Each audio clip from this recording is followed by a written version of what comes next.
Iki kira-kira ndas pitik lanang apa ndas pitik wedok ya? Nek saka ciri fisike iki pitik lanang Mas, mergo ora nang untune. Lah nek iki pitik lanang, tak cekel iket mau kok ora gelem kluro. Kuwi gak serak pitike dadi ora gelem kluruk. Napa jane bingung bedake ndas pitik lanang karo wedok iki? Beda, nak ndas pitik lanang kuwi nak dipangan sok notol dan rasane nak sing wedok.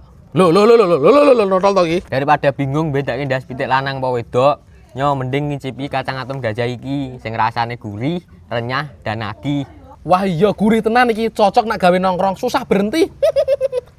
Sing pilus bleduk juga enak ge ngemil. Rasane ana akeh, cocok nggo campuran madang. Bener Pak, enak Pak. Ngaramu.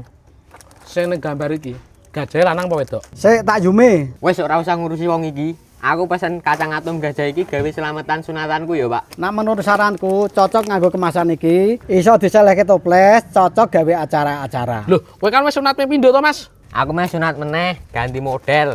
Aku bosen karo model sing wingi.